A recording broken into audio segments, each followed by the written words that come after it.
Hello! Today I will talk about US dairy market, its main demand and supply drivers. US dairy market is complex, and this is just a short overview of its basics. Let's begin. World milk production is almost entirely derived from cattle, buffaloes, goats, sheep, and camels.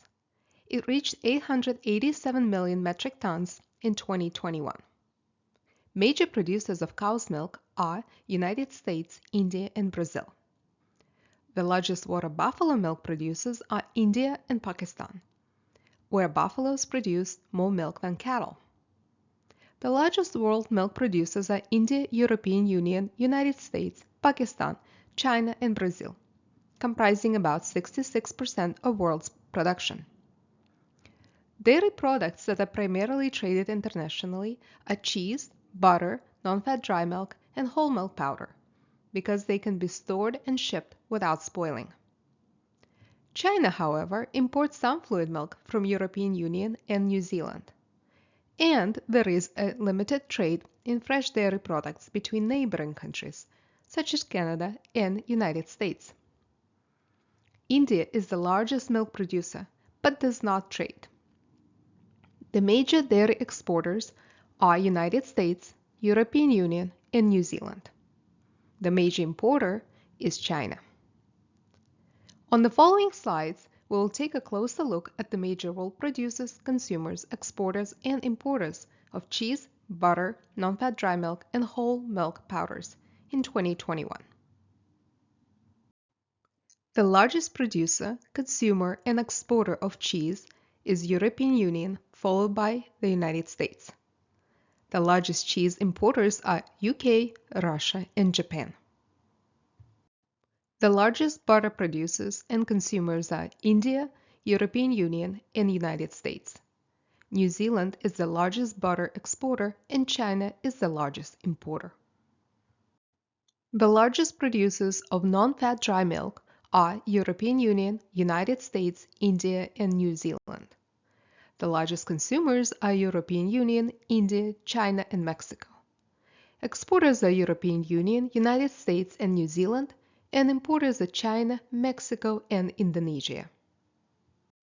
The largest whole milk powder producer and exporter is New Zealand, and the largest consumer and importer is China. I continue by discussing US dairy market. US produced 226 billion pounds or 102 million metric tons of milk in 2021. The largest producer of milk is California, accounting for 19% in 2021. The 5 states that produce 54% of all milk in the US are California, Wisconsin, Idaho, Texas, and New York. There is a seasonal pattern in milk production. Milk production expands in spring, called flush season, and contracts in fall. The reasons for this seasonality include cow's physiology, amount of daylight, environmental factors such as heat stress in the summer, and change in the diet. Milk is 87% water and 13% is milk fat and skim solids. Skim solids include protein, lactose, minerals, and trace elements. Most milk is consumed domestically as fluid beverage milk, or made into cheese, other than cottage cheese, frozen dairy products like ice cream, butter, whey products, dry milk products, fresh yogurt, sour cream, evaporated and condensed milk, cottage cheese, and cream products.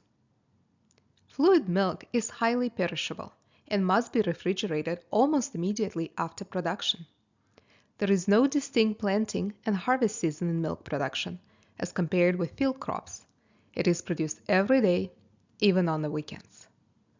Due to the unique nature of milk production and its limited storage at the farms, the milk must be moved to the handlers all the time. This creates several challenges for the farmers, such as fair pricing when demand for dairy products is low. The government has been addressing fair pricing for years now, but more on this later. Pricing fluid milk and its products is a complicated process. I will focus on observed prices for basic dairy commodities traded in a wholesale market, which include butter, cheese, non-fat dry milk, and dry whey, and classified pricing, where milk prices depend on the end use of the milk purchased by the processor. I discuss each of these next. I start with the easiest to understand prices, the prices for dairy products traded in a wholesale market. USDA's Agricultural Marketing Service calculates monthly prices for butter, cheese, non-fat dry milk, and dry whey using survey price data collected from the National Dairy Product Sales Report. This report consists of 85 reporting entities selling 1 million pounds or more of dairy products. Graph on the right shows U.S. monthly prices for butter, cheese, non-fat dry milk, and dry whey for the period 2017 to 2022. Butter prices averaged $2.17 per pound, cheese $1.77 per pound, non-fat dry milk $1.12 per pound, and dry whey 45 cents per pound. All prices have increased during the last 6 years. Butter has been the most expensive dairy commodity out of the four. However, during the beginning of a COVID-19 pandemic in 2020, the price of cheese was higher than of butter. This volatility in the price of cheese was driven by increased exports due to much lower cheese prices and increased domestic demand once restaurants started to open up again in May and June of 2020. Recall that in late March and April 2020, stay-at-home orders closed restaurants and demand for cheese decreased. There was too much cheese in the storage at that time, and producers were selling their inventory at a lower price. The price of cheese decreased by 18% between March and April 2020.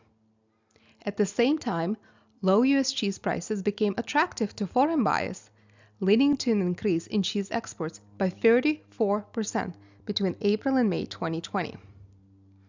Then, in the end of May and June 2020, domestic demand increased as restaurants started to open up and consumers were buying more cheese than before to make sure they had enough.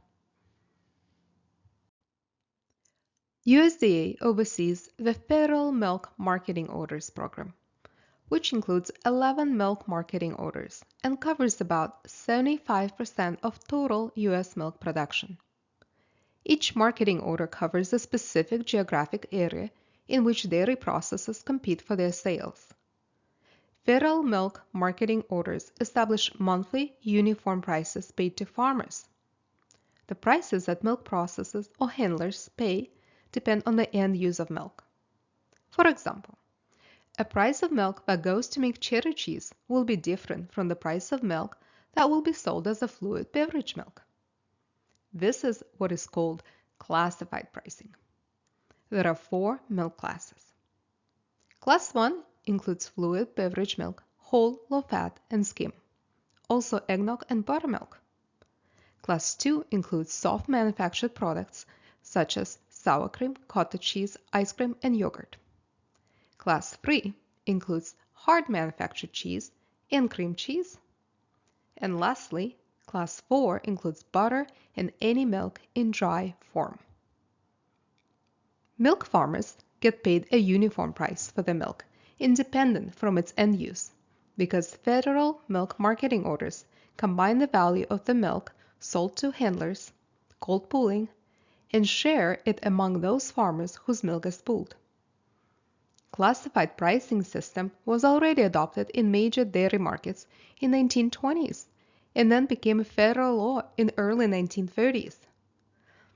In addition to establishing milk prices, federal milk marketing orders ensure accurate and timely payments to the farmers and provide national dairy data to the public and private companies and agencies. USDA determines a minimum price for each milk class based on the values of milk components such as butterfat, protein, non-fat solids, and other solids. Observed dairy prices for butter, cheese, non-fat dry milk, and dry whey are used to calculate these component prices. USDA releases class prices monthly. Graph on this slide compares all four class monthly prices for the period 2017 to 2022. Class 3 prices had a drastic volatility in 2020 due to higher prices of cheese during the early pandemic, which I discussed earlier. Class 1 price exhibits similar pattern because cheese price is used to calculate it. Similar to dairy commodities like butter, cheese, non-fat dry milk, and dry whey, all class prices have increased between 2017 and 2022. Class 1 price averaged $17.61 per hundredweight, or 100 pounds. Class 2 at $17.27. Class 3, $17.49. And Class 4, $16.62. Class 1 fluid milk is expected to receive the highest minimum price under the federal order system because of an early economic argument that demand for fluid milk was inelastic, meaning a higher price wouldn't significantly change demand for milk. However, looking at the graph, we see that Class 1 is not the highest every month. Also, a monthly average during 2017 to 2022 for Class 1 price is only slightly higher than for Class 2 and Class 3 prices. When trying to estimate how the prices of fluid milk, butter, or cheese will behave, one needs to analyze the factors that affect their demand and supply. From Economics 101, we remember that a market price is determined by an intersection of demand and supply curves. The price can change when demand or supply curve move in or out. The table summarizes the main demand and supply drivers that impact dairy product prices. On the demand side, we have changing consumer preferences, availability of plant-based milk substitutes, and international trade for exported dairy products. On the supply side, we have milk yields, government support programs, and organic milk production. I describe each in more detail next. The first demand factor I discuss is changing consumer preferences. Total dairy per capita consumption has increased by 23% between 1975 and 2021. However, fluid milk consumption per person has declined by about half, or 46%, from 247 pounds per person in 1975 to 134 in 2021. During the same period, U.S. American cheese, such as cheddar and Colby, per capita consumption almost doubled, and consumption of non-frozen yogurt increased more than 6 times. Butter consumption was nearly flat between 1975 and 2009, growing at 0.2% on average per year. But then, its consumption increased and grew at an annual average rate of 2.3% between 2010 and 2021. Changing consumer preferences is one of the drivers behind these consumption patterns of dairy products. Fluid milk consumption decline is partially attributed to generational preferences. USDA's 2013 study has found that people born every decade drink less and less fluid milk. One of the key findings was that Americans born in the early 1960s consumed fluid milk on 1.1 fewer occasions per day than those born before 1930. And Americans born in the early 1980s consumed fluid milk on 0.3 fewer occasions per day than those born in the early 1960s. Drastic increase in butter consumption since 2010 has been driven by consumer preference towards eating healthier natural fats instead of trans fats that have been linked to increased risk of heart disease and cancer. Still, medical professionals recommend limiting consumption of animal fats and eating more fish and plant-based oils like olive oil. Another example of a dairy product demand driven by health benefits is yogurt. Yogurt consumption has been associated with better overall health and lower weight. Another driver that has been partially responsible for lower fluid cow's milk consumption is availability of plant-based milks, and consumers switch to purchasing these milk alternatives. A study conducted by USDA used National Consumer Panel data for 2013 through 2017 to investigate whether sales of plant-based products were increasing at the expense of cow's milk.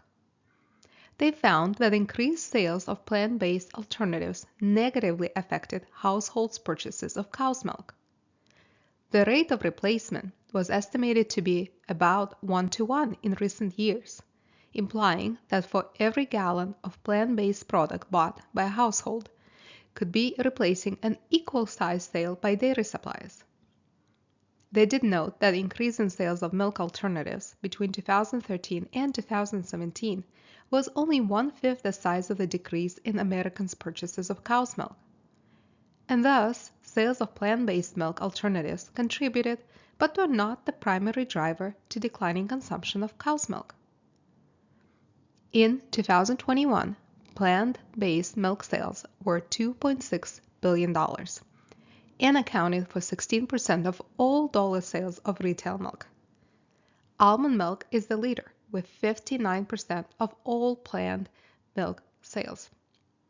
Oat milk growth is the second largest segment, making up 17% of plant-based milk sales, up from only 0.5% in 2018. The third one is soy, which used to be the main substitute for cow's milk before almond took over. Consumers choose plant-based milks over cow's milk for many reasons, which include less fat and sugar, allergies, lactose intolerance, animal welfare, and hormones. I decided to compare prices of cow's milk and plant-based milks in my local stores. I recorded prices using Instacart for 2 local grocery stores, choosing the cheapest price for the same product. Chart on the right shows my findings. Non-organic cow's milk is still the cheapest. However, almond milk is cheaper than organic cow's milk. Oat milk, cashew, soy, and coconut milks are similarly priced, whereas rice milk is the most expensive. The last demand factor I will talk about is international trade for exported dairy products. United States did not play a major role in the international dairy market until early 2000s. 3 main drivers for increased U.S. dairy exports were: first, an increase in demand for dairy products in Asian and Latin American countries due to a rise in personal income levels. Second, market-based policy reforms in China and its joining of the World Trade Organization that allowed for higher dairy imports.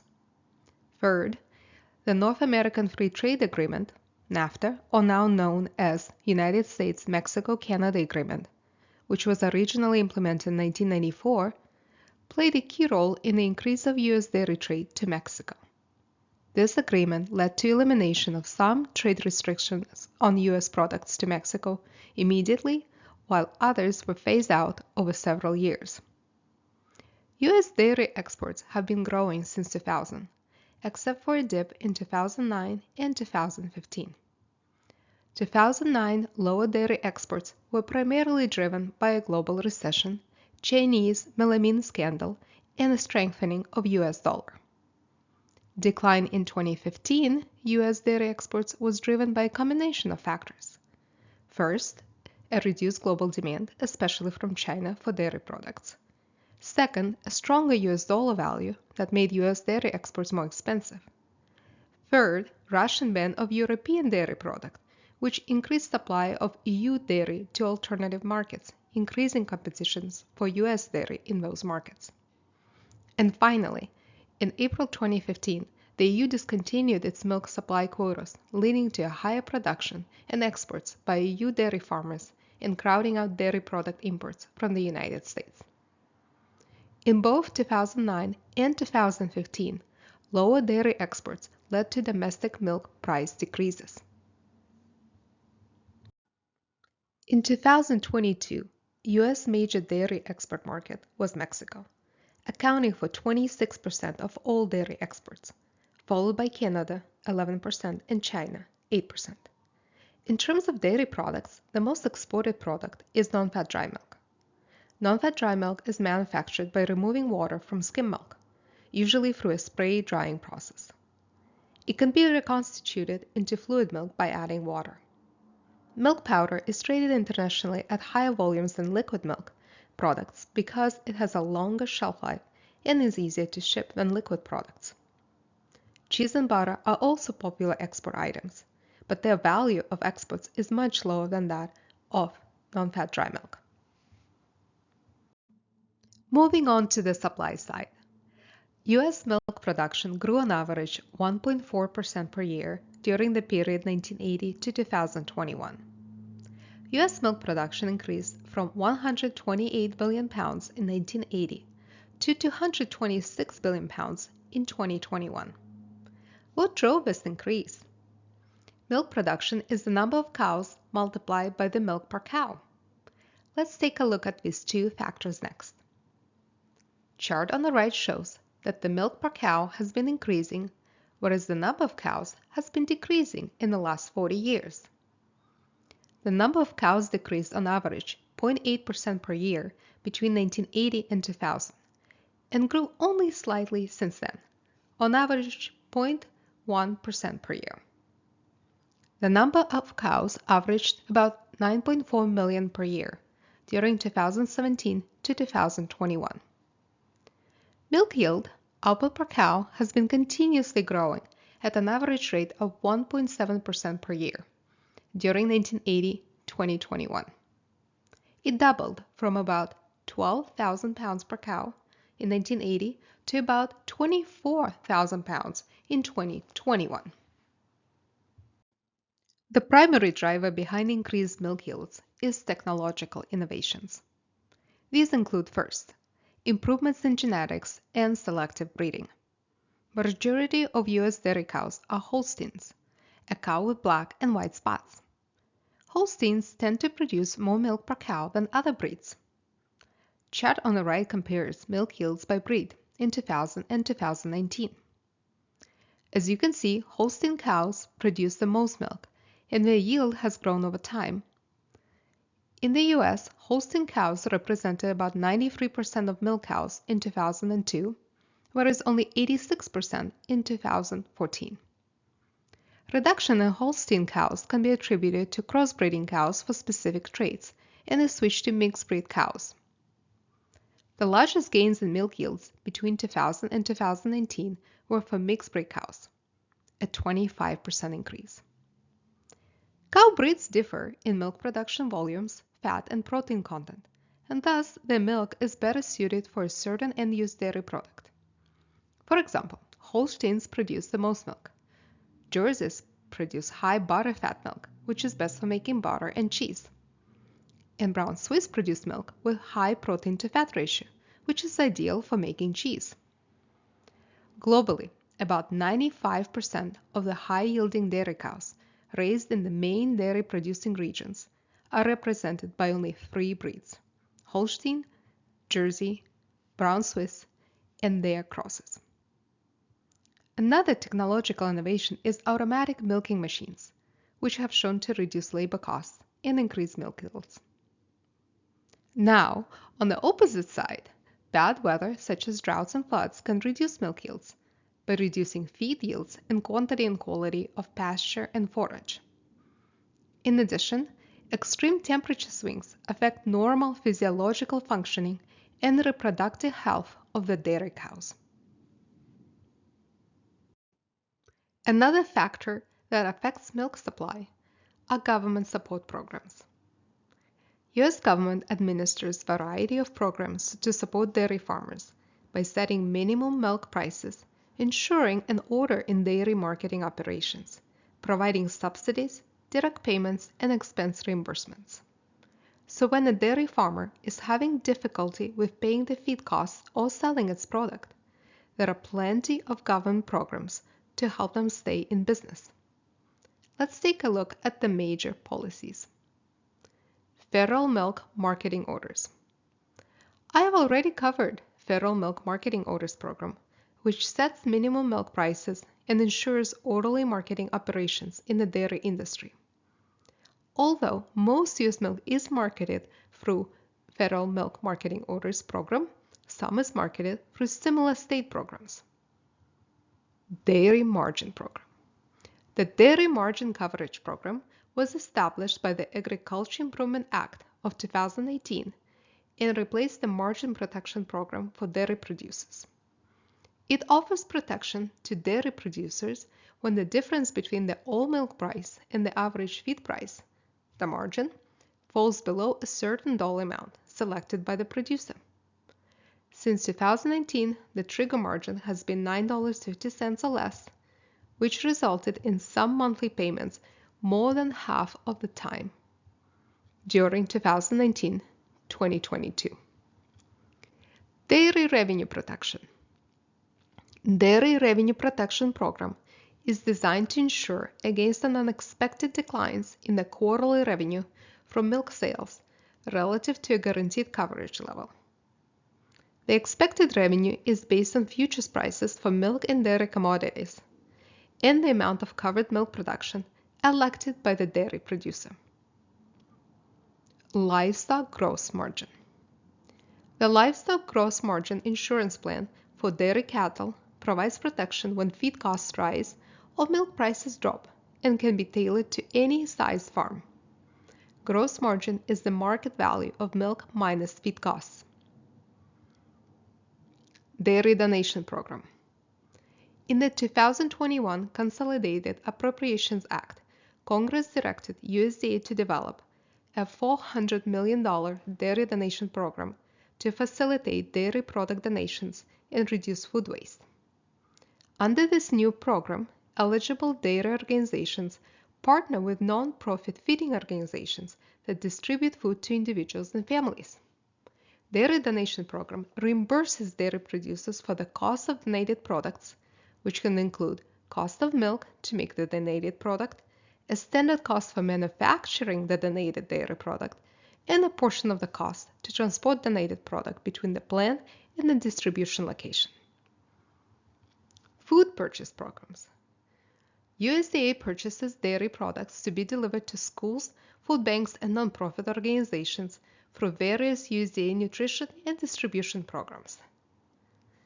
Pandemic Market Volatility Assistance Program assists producers who received a lower value due to market abnormalities caused by the COVID-19 pandemic. This program was started in 2020. And lastly, Organic Dairy Marketing Assistance Program. This is a new program set to start in 2023. It will be administered by USDA's Farm Service Agency and is designed to help small organic dairy farms that have faced a unique set of challenges and higher costs over the past several years that have been compounded by the ongoing pandemic and drought conditions across the country. Farm Service Agency plans to provide payments to cover a portion of the organic farm's estimated marketing costs for 2023. Final spending will depend on enrollment in each producer's projected production. This program has been allocated up to $100 million. The last supply factor I will cover is organic milk production in the U.S. United States organic dairy production emerged in the early 1990s and grew since then. The number of organic milk cows increased from about 13,000 in 1997 to about 40,000 in 2001 to 213,000 in 2011 and to 352,000 in 2021. A bar chart shows that annual organic fluid milk sales grew in the U.S. during the last 5 years. However, they only represent about 6% of all fluid milk in the U.S. Organic production requires a significant initial investment. To meet USDA organic guidelines, farms go through a 3-year transition period. Organic dairy farms must forego the use of antibiotic drugs for the treatment of illnesses in the herd, and they must provide their cows with access to pasture. In addition, feed provided to the cows cannot use GMO seeds and must be grown without the use of most chemical fertilizers and pesticides, all of which increase the costs. USDA has compared the value of production minus operating costs for organic and conventional dairy producers in 2005 to 2010, and 2016, based on free national dairy surveys. The value of production minus operating costs was higher for organic producers than for conventional producers in all 3 years and for all farm sizes. Operating costs include feed, veterinary services, medicine, bedding, fuel, electricity, repairs, certification, and marketing services. In 2016, the organic premium was high enough to cover the total economic costs of organic dairy producers with 100 organic cows or more. In comparison, only conventional farmers with at least 1,000 cows covered their total economic costs in that year. Total costs include operating costs plus hired labor costs, opportunity cost of unpaid labor, capital recovery of machinery and equipment, opportunity cost of land, rental rate, taxes, and insurance, and others. Milk per cow is lower for organic than for conventional dairy farm. Lower milk yields are due to several factors, such as pasture-based feeding, prohibition of GMO feed, and antibiotics. These restrictions to meet organic milk requirements limit feed options and health treatments, and thus reduce the amount of milk produced, especially in extreme weather events, such as dry summers and floods. To conclude, I would like to discuss the environmental impact of dairy farming. We all have heard that dairy farming contributes to global warming. I decided to see how much this contribution is. Dairy farming produces primarily two greenhouse gases, methane and nitrous oxide. Methane is produced as part of normal digestive processes in animals called enteric fermentation. In plain terms, from cows burping. Manure management at the dairy farm produces both methane and nitrous oxide. In 2021, total U.S. greenhouse gas emissions were 6,347 million metric tons of carbon dioxide equivalent. Agriculture sector was responsible for emissions of 589 million metric tons carbon dioxide equivalent, or 9.3% of total U.S. greenhouse gas emissions. Methane and nitrous oxide emissions from dairy cattle amounted to 90.5 million metric tons of carbon dioxide equivalent, which represented 15% of agriculture emissions and 1.4% of total U.S. emissions. Thank you for listening and hope you watch my other commodities basics videos.